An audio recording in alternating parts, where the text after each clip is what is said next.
Hello, Loup Power District, employees, retirees, family, and friends, and welcome to this month's edition of Canal Chronicles.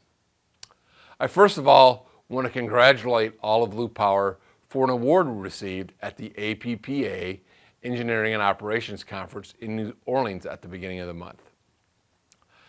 The district's Supervisor of Safety and Training, Rick Prater, attended the E&O conference, and the district was selected as a Diamond status recipient of the APPA Safety Awards for Excellence during 2023. This is a real testament to everyone here at the district and for your focus on safety and doing the job safely every single day. It's a great award to have, and I'm honored to be the president and CEO of Loup Power District at a time that we've received this award, and really want to thank everybody for your efforts in helping us get this award for 2023. It's really special, and I really look forward to celebrating this award with all of you in the near future. So congratulations to everyone at Loup Power District for earning this great award.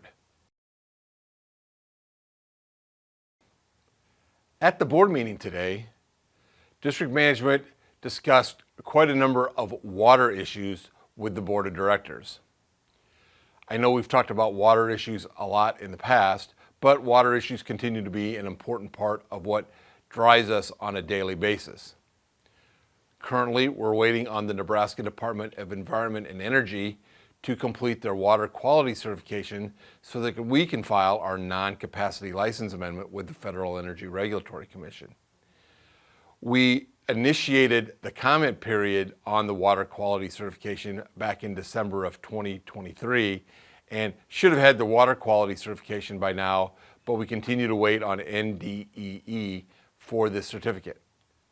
Once we get that certificate, we will put the package together, present it to FERC, and then work with FERC to hopefully act on that by the end of this year so we can move forward with the remaining components of our license and issues that we have with the license that was issued by FERC back in 2017. This is a long time coming, but we think we're nearing the end of this once we get this water quality certification from the NDEE. So stay tuned for more information on that. On another note, last week, district management met with members of the Nebraska Emergency Management Agency to discuss reimbursement from the 2019 storm that the district is still working to collect. NEMA has assigned a consulting firm to look at the district's paperwork and to help move along getting paid for the damages that were incurred during the 2019 storm.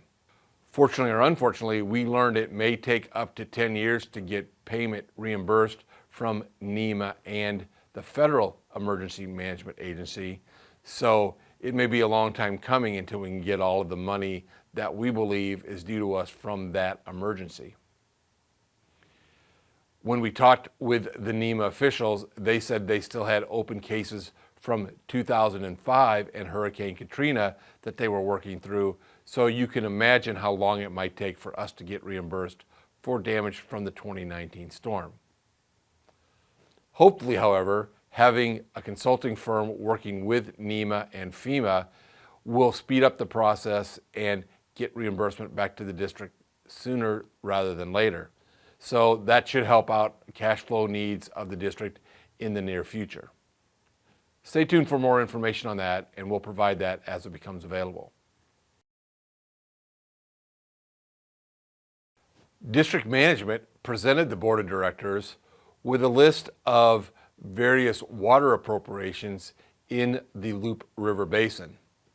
This data was obtained from the Department of Natural Resources website, and the district has been using this information to help determine upstream appropriators, their water right compared to the district's water right, and what might be done in the future to make sure that the district is being compensated correctly for having an early water right on the Loup River. There are lots of things that are ongoing with regard to this, including what the water right is for, who owns the water right, and contracts that are already in place between the district and the water appropriators upstream of the headworks. So the district is trying to come up with a fair way of compensation for those water rights and to make sure that everyone is paying their fair share to the districts for using water rights that are later than the district's 1932 water right.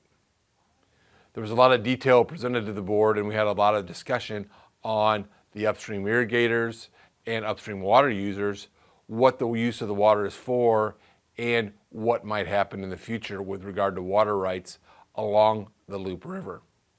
A lot of information was presented, and we will be discussing this in more detail with the district, board of directors, attorneys, and other lay people as we move forward on this issue.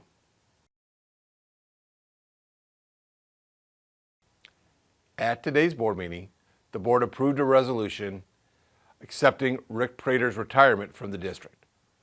Rick, as I said earlier, is our supervisor of safety and training and has been with the district nearly 34 years.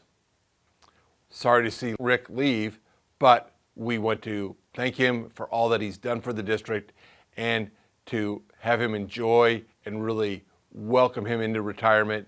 And we hope to see him around town. Rick's been a great person for the district, has done the job of supervisor of safety and training very well. And, we're sorry to see him leave, but we really want him to enjoy the fruits of his retirement. With Rick's retirement and a number of retirements that we've had over the past couple months, you can see that the district is going through some major changes with personnel. Again, a lot of that has to do with the age of our personnel and retirements. Many of the folks that are retiring have been with the district over 25 years, and so you normally go through changes when you have folks like that.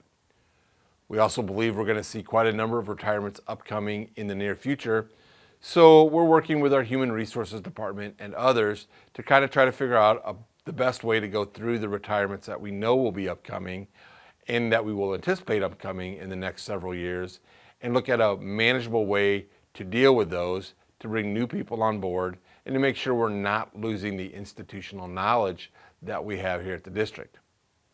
It's always a challenge, and when you go through periods of a number of people retiring at the same time, you have to deal with that. But we believe we have a good plan in place, and you will continue to see changes in regard to that as folks retire. We move people in the new positions, and then we bring new people on board to assist us here at the district.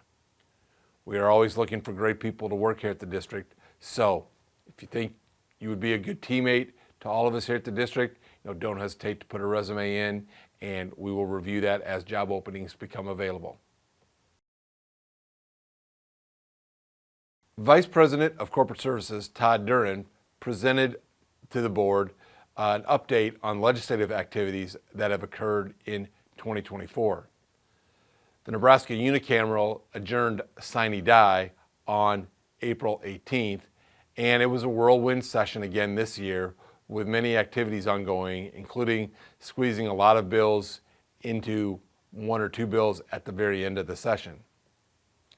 We anticipate a special session will be called by Governor Pillen to deal with property taxes in the near future, so we will be paying attention to what happens during that special session to see if any other issues of note come forward that might affect the district.